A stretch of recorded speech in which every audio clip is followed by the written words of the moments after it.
নমস্কার, দেখছেন high news. আমি পার্থ বন্দ্যোপাধ্যায়। স্বাগত আজ সন্ধ্যার হাই টকে। আজ আমাদের সঙ্গে রয়েছেন রাজ্যের শাসক দল তৃণমূল কংগ্রেসের সমর্থনে অনিন্দ সিংহ রায়, আর বিজেপির সমর্থনে আজ রয়েছেন সুদীপ্ত গুহ। এই মুহূর্তে রাজ্য রাজনীতি বলুন বা দেশের অন্যান্য অংশের রাজনীতি, মূলত রাজনীতিতে আলোচনার বিষয় হয়ে দাঁড়িয়েছে এসআইআর। কিন্তু প্রকৃতপক্ষে এসআইআর কোনো রাজনৈতিক বিষয় নয়, এটা সম্পূর্ণভাবে একটি প্রশাসনিক বিষয়। কেন্দ্রীয় যে নির্বাচন কমিশন রয়েছে তারা ঠিক করেছেন যে পরবর্তী নির্বাচনগুলোর আগে দেশের বিভিন্ন রাজ্যে রাজ্যভিত্তিক তারা এগোতে চাইছেন যে ইলেকটোরাল রোল রয়েছে, ভোটার তালিকা, তা সংশোধন করা হবে। বিহার দিয়ে যা শুরু হয়েছে এবং এরপর বাংলায় হওয়ার কথা। আপনারা জানেন বাংলায় 26-এ নির্বাচন। কিন্তু এই মুহূর্তে বাংলায় সবথেকে বড় রাজনৈতিক বিতর্ক হয়ে দাঁড়িয়েছে এই এসআইআর। রাজ্যের শাসক দল তৃণমূল কংগ্রেস তাদের হাবে ভাবে শীর্ষ নেতাদের কথায় পরিষ্কার বোঝা যাচ্ছে যে কোনো মূল্যে এসআইআর তারা আটকাতে চাইছেন। তারা চাইছেন না এসআইআর হোক, একদম সরাসরি প্রকাশ্যে তারা এই কথা বলছেন। আর অদ্ভুতভাবে বিজেপি তাদের ভার্সন ঠিক উল্টো। তারা বলছেন এসআইআর হবে, না হলে নির্বাচনই হবে না।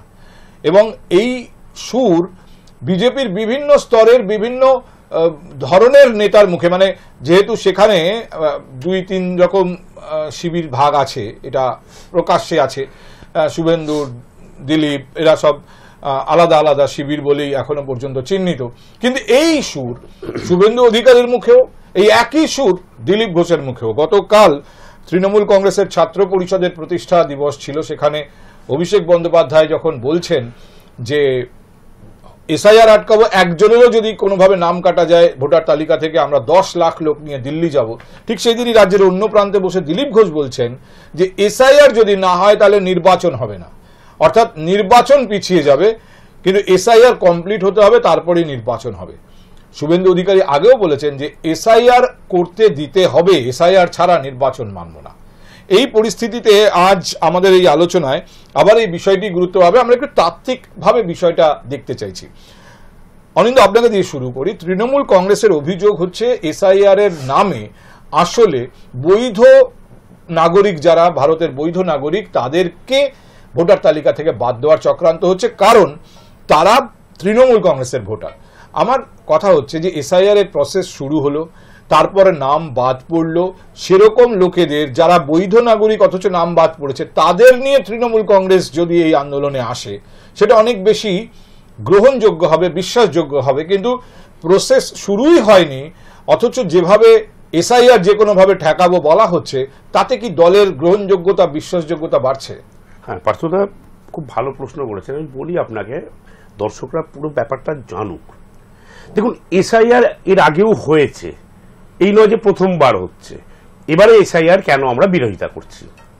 বিরোধিতার হওয়ার কারণটা হচ্ছে বিশ্বাসযোগ্যতা। যে বিশ্বাসযোগ্যতা ইলেকশন কমিশন হারিয়েছে, সেই বিশ্বাসযোগ্যতাটাই প্রশ্ন উঠছে। আমরা দেখেছি বিহারে 65 লক্ষ লোকের নাম বাদ গেল। আমরা দেখেছি মহারাষ্ট্রে কি হয়েছে, 3 মাসের মধ্যে 1 কোটিরও বেশি লোকের নাম অ্যাডিশন হয়ে গেল।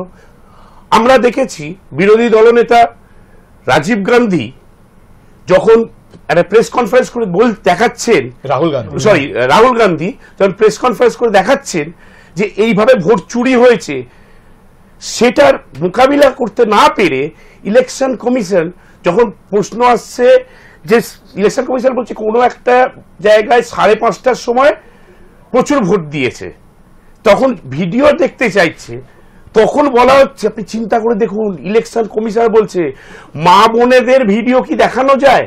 আরে মা বোনেরা কি বাথরুমের ভিডিও বলেছি নাকি বেডরুমের ভিডিও বলেছি? ভোট কেন্দ্রে ভোট দিতে যাচ্ছে, সেই ভিডিও দেখাতে অসুবিধা কোথায়? আমার তো অবাক হয়ে যাচ্ছে ইলেকশন কমিশন। আমার প্রশ্নের সঙ্গে আপনার উত্তরের কোথাও একটা সামঞ্জস্য নেই। আমি যে প্রশ্নটা করেছি আপনি তার উত্তর দিচ্ছেন না। আপনি বলছেন জাতীয় নির্বাচন কমিশনের বিশ্বাসযোগ্যতা নিয়ে আপনি প্রশ্ন করছেন। এবার এসআইআরটা তাহলে আপনাদের দাবিটা কি? আপনাদের দাবি হচ্ছে বিশ্বাসযোগ্য এজেন্সি এই এসআইআর করুক, নির্বাচন কমিশন নয়। এসআইআর কি আগে হয়নি? হয়েছে। আমরা চাই ন্যায্য যে ভোটার সেই ভোট দিই। মানে মূল জায়গাটা হচ্ছে যে এসআইআর নিয়ে আপত্তি নেই, এই নির্বাচন কমিশনের বিশ্বাসযোগ্যতা নিয়ে আপত্তি। বলুন সুদীপ্ত। দেখুন, আমার ওনার কথা শুনে হাসি পাচ্ছে। যদি নির্বাচন কমিশন বিশ্বাসযোগ্য না হতো তাহলে তো 24 সালে জিততে পারতেন না মমতা ব্যানার্জি এতগুলো আসনে, কিংবা 21 সালে উনি 200-র উপর আসন নিয়ে জিততে পারতেন না, জিতলেন কি করে? কোন নির্বাচন কমিশন বিশ্বাসযোগ্য না? যেটা নাকি ওই আলাপন বন্দ্যোপাধ্যায়কে দিয়ে এখানে পঞ্চায়েত ভোট করিয়েছেন, পুরসভা ভোট, যেখানে 100% সিট পেয়েছেন মমতা ব্যানার্জি, সেটা বিশ্বাসযোগ্য না। পুরসভা 100% মমতা ব্যানার্জি, সেটা বিশ্বাসযোগ্য না। কিন্তু এক্ষেত্রে আজ পর্যন্ত কেউ বলেনি। দ্বিতীয়ত বলছি যে অরিন্দদা যেটা বললেন যে 65 লক্ষ মানুষকে ওখানে করা হয়েছে, তারপর এই 65 লক্ষ লোকের উপর ওরা বলেছিল যে আপনারা অবজেকশন দিতে পারেন। 1%-এরও কম লোক অবজেকশন দিয়েছে। এবং বিশ্বাস করবেন না, যে ভদ্রলোকের নাম বললেন মিস্টার রাহুল গান্ধী, তার পার্টি কংগ্রেস থেকে কেউ অবজেকশন দেয়নি, একটা অবজেকশন লেটার তারা দিতে পারেনি। ঘটনা হচ্ছে বিহারে। তো 65 লাখের মধ্যে আপনি 1% লোক, মানে এই 65,000 লোকও অ্যাপ্লিকেশন করতে পারেনি যে আমাদের নাম বাদ গেছে। এবার ঘটনা হচ্ছে কেন এই 1% লোক দিতে পারলো না, এটা বুঝতে হবে। ভোটার লিস্টে কার নাম আছে? ব্রাত্যবাবুর বাবার নাম আছে, যিনি মারা গেছেন আজ থেকে 20-25 বছর আগে। ভোটার লিস্টে এই কয়েক মাস আগে আমার বাবা মারা গেছেন, এখনো পর্যন্ত আমার কাছে কোনো এজেন্সি আসেনি যে আপনার বাবার নাম থাকবে কি থাকবে না। আমি যদি অ্যাপ্লাই না করি এত কিছু ঝঞ্ঝাটের মধ্যে আমার বাবার নাম হয়তো থেকে যাবে নেক্সট ইলেকশন পর্যন্ত। এটা পরিষ্কার করতে হবে না? শুধু তাই না, এখানে 8 দফায় ভোট হয়। একটা লোক শিলিগুড়িতে কালকে ভোট দিল, সেকেন্ড দফায় সে মালদায় ভোট দিল, তার তৃতীয় দফায় সে এখানে ভোট দিল।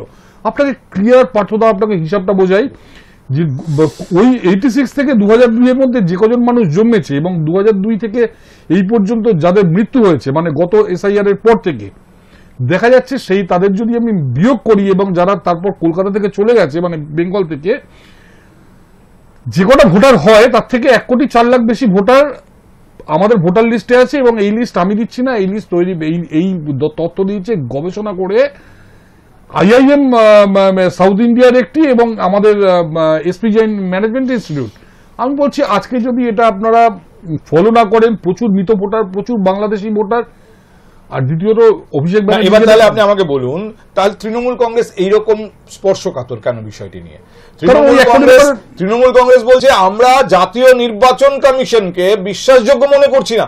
জাতীয় নির্বাচন কমিশন সাংবিধানিক বডি, নির্বাচনের বেসিক সাংবিধানিক বডি জাতীয় নির্বাচন কমিশন, তাকে যদি বিশ্বাসযোগ্য না মনে করেন তাহলে কি তৃণমূল কংগ্রেস, আচ্ছা সেই প্রশ্ন আমি পরে আসছি, আগে আপনি আমাকে বলুন সুদীপ্ত বাবু, এত স্পর্শকাতর কেন তৃণমূল কংগ্রেস? কেন বুঝুন, আজকে দেখা যাচ্ছে যে 7 লাখের মধ্যে 7 কোটির মধ্যে 1 কোটি ভোটার ভুয়ো ভোটার বা ভুতুরে ভোটার। তার মানে কত? মোটামুটি 13 থেকে 14% ভোটার দেখা যাচ্ছে ভুতুরে ভোটার। টোটাল ভোট কত পার্সেন্ট পড়ে? 82 থেকে 85% ভোট পড়ে। তাহলে কি পশ্চিমবঙ্গে অ্যারাউন্ড 95% লোক এসে ভোট দিয়ে যায়? অসম্ভব ব্যাপার। যেখানে কলকাতায় 50%-এর উপর ভোট পড়ে না, সেখানে হোল ওয়েস্ট বেঙ্গলে কি করে 95% ভোট পড়ে? মানে আমি আমার বলছি অ্যাকচুয়াল ভোটারের উপর। তার মানে কি এই যে ভোটগুলো পড়ে, অ্যাডিশনাল ভোট 80%-এর উপর মোটামুটি যাদের ভাবা যায়, পুরোটাই ভুয়ো ভোটার। এবং এই ভুয়ো ভোটার বাদ গেলে আজকে আগামী দিনে, এবং দেখা যাচ্ছে পার কেন্দ্র প্রত্যেক বিধানসভা অনুযায়ী প্রায় 30 থেকে 35,000 করে ভোট বাতিল হবে। তৃণমূল জানে তাদের হার নিশ্চিত। অন্তত গতবার যে 211টা সিট না 13টা সিটে জিতেছিল, তার মধ্যে অন্তত 140 থেকে 145টা সিটে তারা হারবে। এবং সেই জন্য তারা এতটা স্পর্শকাতর। তারা বুঝতে পারছে তাদের ক্ষমতায় বেশি দিন থাকার নেই, সেই জন্য তারা রোজ হুমকি দিচ্ছে। তৃণমূলকে হারানোর ক্ষেত্রে এটা বড় ভূমিকা নেবে এবং সেই জন্য বিজেপি উৎসাহী। না, যারা চুরি করে দিতে তাদের তো হারাতে হবে, হারাতে তো হবেই। এমন একটা দল আপনি চিন্তা করে দেখুন, বিজেপি তারা কি কাজ করেছে সেটা না প্রচার করে SIR করে নাম কেটে দেবে, তাতেই তারা নাকি জিতে যাবে। কনফিডেন্সের লেভেল চিন্তা করুন। আমরা যেখানে বলছি মানুষের কাছে ভোট আমরা চাইছি কি বলে, যে আমরা এই কাজ করেছি, এই কাজ করতে পেরেছি, এই করেছি, এই বেসিসে আমাদের ভোট দিন। আর সুদীপ্ত বলছে বিজেপি জিতবে কিভাবে, নাকি এই ভোটার কেটে দিয়ে। আরে বাবা, সুদীপ্তকে একটা কথা বোঝাই, বিশ্বাসযোগ্যতা পার্থদা বলছেন না, এই অটল বিহারী বাজপেয়ী সরকার ঠিক করেছিলেন নির্বাচন কমিশন কিভাবে আমরা নিয়োগ করব। তখন বলেছিলেন অপোজিশন পার্টি লিডার, প্রধানমন্ত্রী আর আরেকজন যিনি হচ্ছেন আপনার চিফ, আমাদের সুপ্রিম কোর্টের যিনি চিফ থাকবেন, তারা বসে চিফ নির্বাচন কমিশন ঠিক করবেন। নরেন্দ্র মোদীজি এসে কি করলেন, বিচারপতিটাকে সরিয়ে দিলেন। তার মানে থাকলো কে? অপোজিশন লিডার, প্রধানমন্ত্রী। আর প্রধানমন্ত্রী বলবেন তার মন্ত্রিসভার কাকে, তাকে। এবার যেমন করলেন উনি অমিত শাহজিকে করলেন।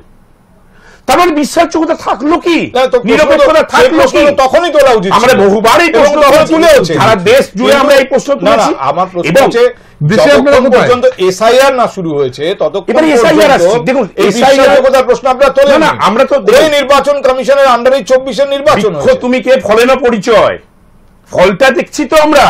এই নির্বাচন 24-এর নির্বাচনের সময় তো প্রতিবাদ করে। আমি বলি আপনাকে, এখন যে নির্বাচন কমিশন দেখুন আমাদের পশ্চিমবঙ্গে এখানে এসআইআর করে বলে এসছেন, টাইমটা দেখুন।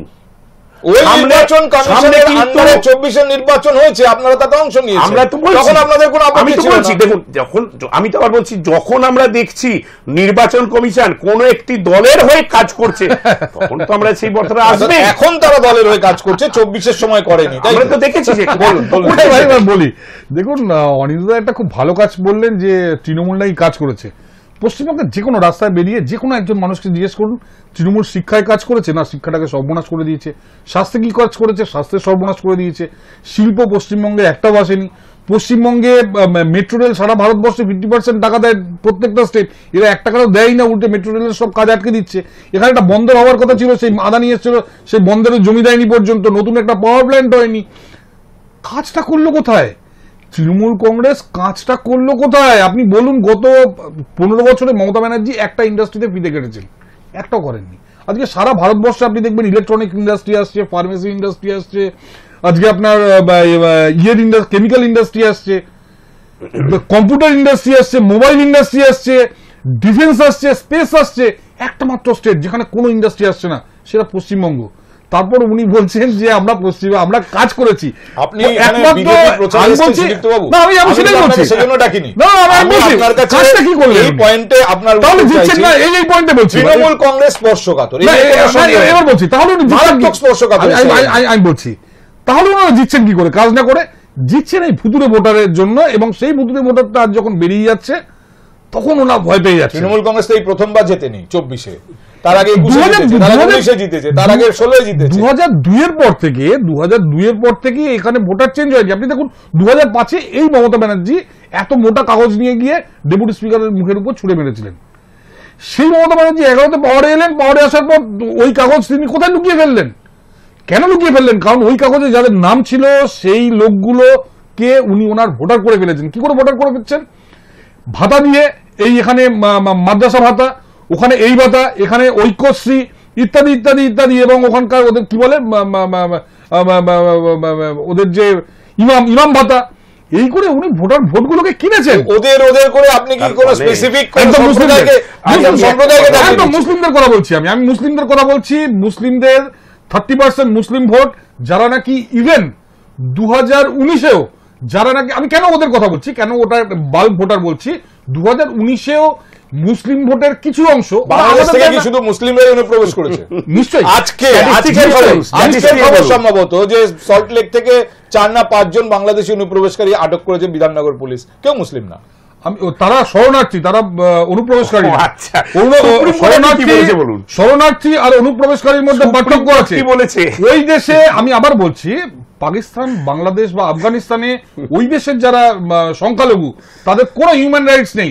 ওখান থেকে যারা আমাদের এখানে আসছে তারা শরণার্থী, কিন্তু ওদের ওখান থেকে যদি সংখ্যাগুরুরা কেউ এদেশে আসে, অর্থাৎ মুসলিমরা যদি এদেশে আসে, তারা অনুপ্রবেশকারী। এবং আমি দায়িত্ব নিয়ে বলছি, ঘাড় ধাক্কা দিয়ে দেশ থেকে তাদের আমরা বের করে দেবো। অলরেডি বের করা হচ্ছে আসাম থেকে, এবং যারা এখানে আছে প্রত্যেককে আমরা মানে চুনকে ঘাড় ধাক্কা দিয়ে দেশ থেকে বের করে দেবো।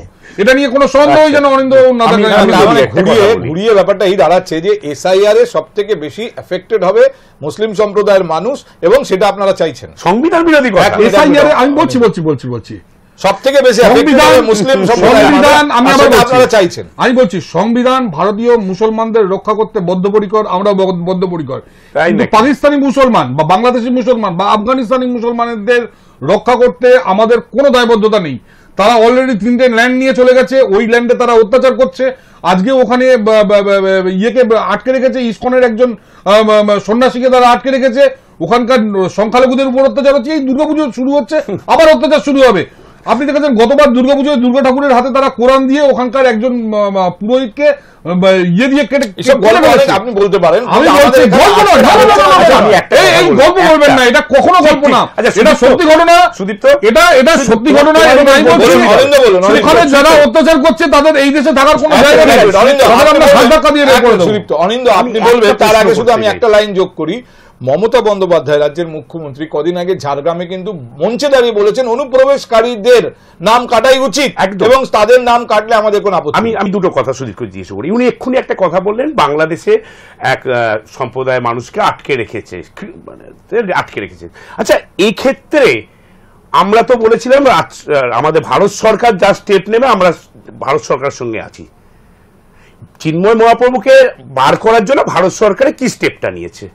কোন স্টেপ নিয়েছে কি? এক। দ্বিতীয় কথা হচ্ছে, আজকে উনি বলছে, দেখুন আমরা কেউই চাই না যে বাংলাদেশ হোক পাকিস্তান হোক কেউ এখানে অনুপ্রবেশ করুক অবৈধভাবে, আমরা কেউ চাই না। কিন্তু বর্ডার ওরা সব ইয়ে করছে, কে করছে বর্ডার? বিএসএফ। কার দপ্তর? আমি বলি স্যার দপ্তর, কার দপ্তর? ক্লিশে হয়ে যাওয়া আলোচনা। আমি ক্লিশে নয়, আমি আবার বলছি আজকে বলি, আজকে আজকে সুপ্রিম কোর্ট বলছে, আজকে সুপ্রিম কোর্টের রায়টা দেখুন। সুপ্রিম কোর্ট বলেছেন যে দায়ে বাধ্যতা আছে কেন্দ্রীয় সরকারের বর্ডারের জন্য। সুপ্রিম কোর্ট বলছে, আমরা তো বলছি না। তাহলে সুপ্রিম কোর্ট ভুল বলছে, সেটা বলতে হয়। বলবেন এক মিনিট, আমি একটা কথা বলি, অবৈধভাবে অনুপ্রবেশকারীদের আমেরিকাও বার করে দিচ্ছে। আমরা চাইতে পারবো আমেরিকা অনেক শক্তিশালী বাহিনী আমেরিকার আছে, তাদের বর্ডারও যথেষ্ট শক্তিশালী বাহিনী পাহারা দেয়, তারপরে আমেরিকাতে তো অনুপ্রবেশকারী ঢুকেছে। আমার কথা হচ্ছে যে অনুপ্রবেশকারীরা অনুপ্রবেশ করার চেষ্টা করে যাবে এবং কোথাও কোনো ফাঁকফোকর পেলে বিএসএফ 10টা আটকাচ্ছে, 3টে ঢুকছে, 10টা আটকাচ্ছে, 1টা ঢুকছে, কিন্তু তারপরে এই 1টা 2টো 3টে করেই এই সংখ্যাটা বাড়ে। অনুপ্রবেশকারী নিয়ে আলোচনাই করছি না, সুদীপ্ত আমাদের এটা বুঝতে হবে যে অনুপ্রবেশকারী নিয়ে আলোচনা করবো কেন? অনুপ্রবেশকারীদের কথা এই রাজ্যের যারা শাসক দল তারা কি বলছে না আমরা অনুপ্রবেশকারীদের পক্ষে? তারাও কি বলছে না? তাহলে অনুপ্রবেশকারীদের নিয়ে তো কোনো বিতর্ক নেই। আমরা এটাই বলছি যে ভোটারকে যেন কাটা না হয়। আমরা দেখেছি ন্যায্য ভোটারকে সুপ্রিম কোর্ট বলেছে এরকম ভাই পাঠিয়ে দেওয়া যায় না। সুপ্রিম কোর্ট বলছে আইন আছে, সুপ্রিম কোর্ট বলছে। আপনি কি আর উত্তর দেবেন? সুপ্রিম কোর্ট রায় দিচ্ছে, উত্তর দিয়েছি, আপনি শোনেননি? এর আগে একবার উত্তর দিয়েছি। সুপ্রিম কোর্টের রায়টা পড়ুন আজকে। আপনি শুনুন না, আপনার শোনার একটু ধৈর্য ধরুন, আমি বলছি। কি বলবো? সুপ্রিম কোর্ট যেহেতু বলেছে, সেহেতু যে 65 লাখ লোকের নাম বাদ দেওয়া হয়েছিল ওই রাজ্য থেকে, তাদের সবাইকে বলা হয়েছে যাদের নাম বাদ দিয়েছে সেটা বলেনি সুপ্রিম কোর্ট। শুনুন না, কথাটা শুনুন। আরে সুপ্রিম কোর্ট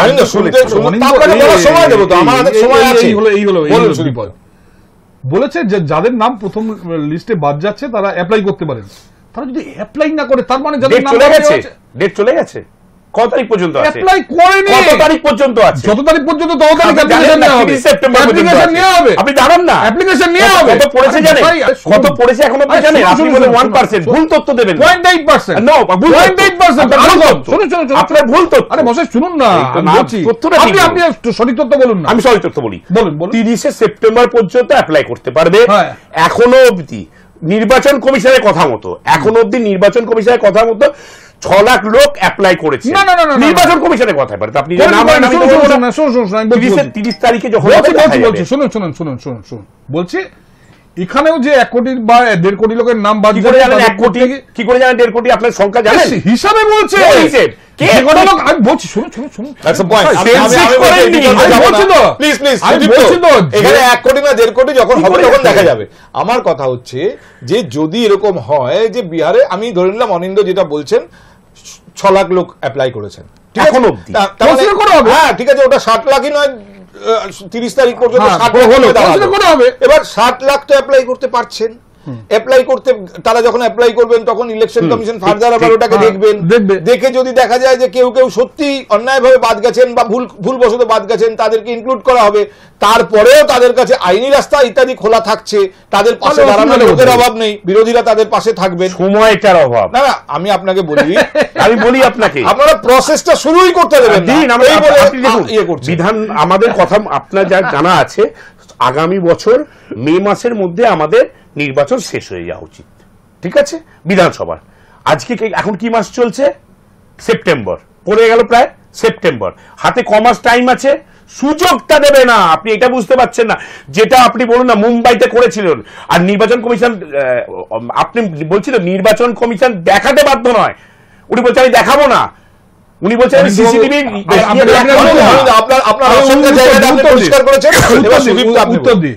উত্তর দিই। শুনুন, আপনারা যদি মনে করেন যে এই রিভিশনের জন্য মানে 5 বছর 6 বছর সময় নেবে, নো, এই 3 থেকে 4 মাসের মধ্যে এটাকে শেষ করতে হবে। যদি শেষ করেন ভালো, যদি না শেষ করেন তাহলে রাষ্ট্রপতি শাসন জারি করে পশ্চিমবঙ্গে ভোট হবে, তার জন্য প্রিপেয়ার থাকবেন।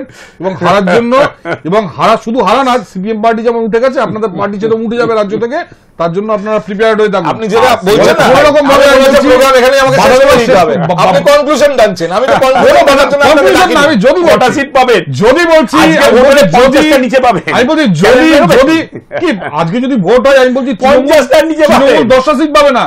অভিষেক ব্যানার্জি জেতে, অভিষেক ব্যানার্জি তো হেরেছে ওখানে। আরে আপনি অভিষেক ব্যানার্জি হেরেছে, আপনার সেই প্রধানমন্ত্রী হেরে গেছে, অভিষেক ব্যানার্জি হেরে গেছে।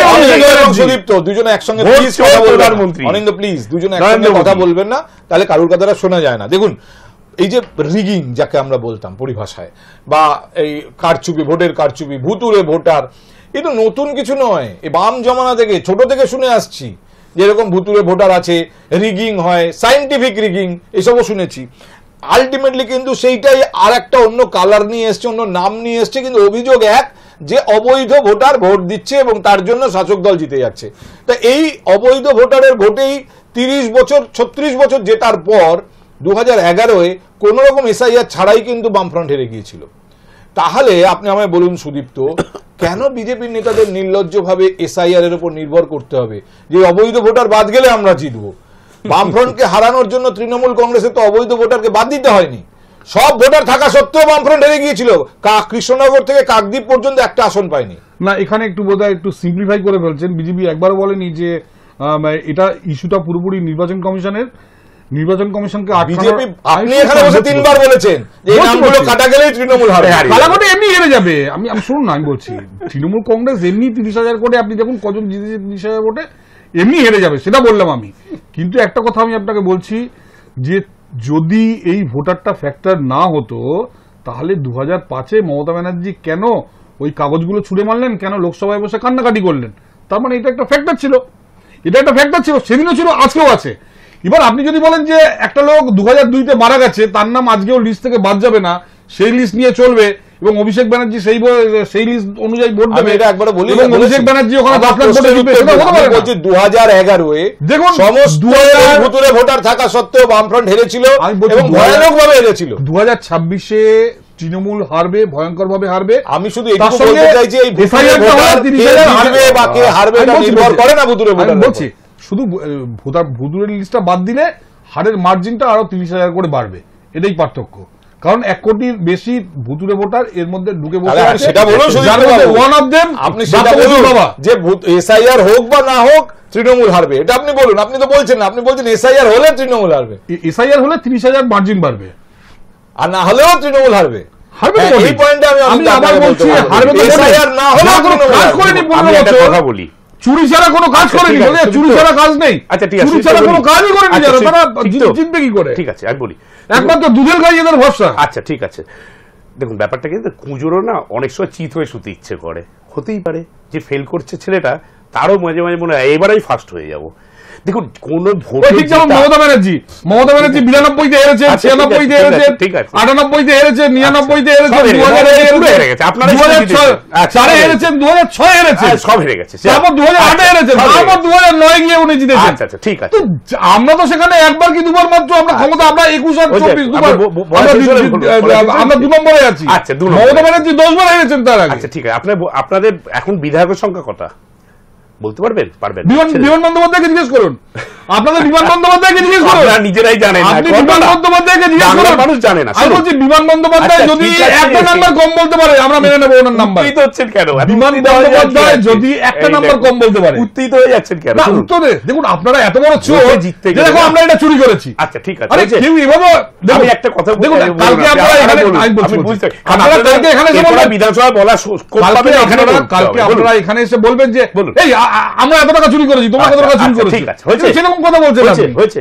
আচ্ছা আপনি কি জানেন, আপনি তো পড়াশোনা জানেন, অন্যদের মতো নন, 1,30,000 কোটি টাকা রাইট অফ করা হয়েছে, জানেন তো ব্যাংকে? রাইট অফ আর ওয়েভ একদম একদম।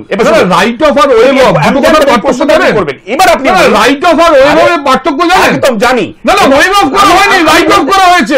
এই প্রশ্ন ওয়েভ অফ করা হয়নি, রাইট অফ। আপনি জানেন মমতা ব্যানার্জি পশ্চিমবঙ্গে শুনুন আরে এটা প্রশ্নটা মমতা ব্যানার্জি মেট্রো রেল আরে প্রশ্নটা শুনুন। মমতা ব্যানার্জি হলদিয়া আমি জানি আপনি প্রশ্ন করতে দেবেন না। সব কম দামে বিক্রি করেছে। আচ্ছা রাইট। মমতা ব্যানার্জি হলদিয়া এক মিনিট সুদীপ্ত আপনাকে সময় দেবো, অনিন্দ শেষ করি।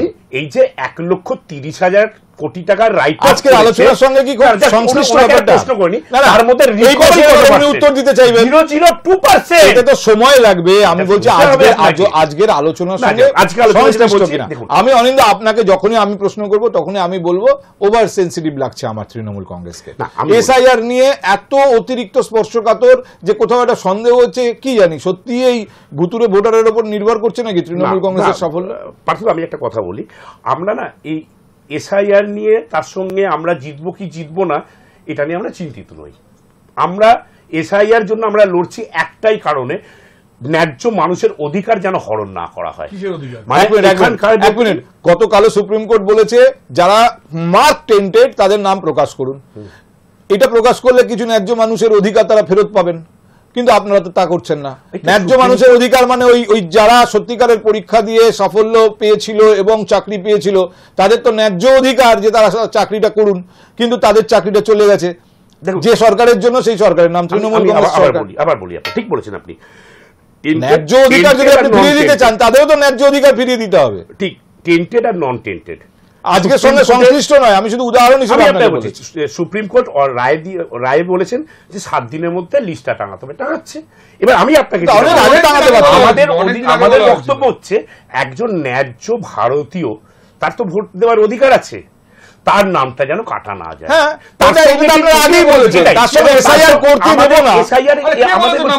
এসআইআর এর সঙ্গে আমাদের ভোট পাওয়া না পাওয়া কোনো সম্পর্ক নেই। আমরা চাইছি এই এসআইআর করে একটি যেন ন্যায্য ভোটারে ভোটটা না কাটা হয়, যেটা করা হচ্ছে। সেই কারণেই আমাদের লড়াইটা, আমাদের লড়াই এখান থেকে ভোট পাওয়া না পাওয়ার জন্য নয়। মানুষ আমাদের যদি মনে করে যে আমরা কাজ করেছি, মানুষ যদি মনে করে যে আমরা থাকার যোগ্যতা আছে, মানুষ যদি মনে করে তাহলে আমাদের রাখবে, নাহলে রাখবে না, এটা সোজা কথা।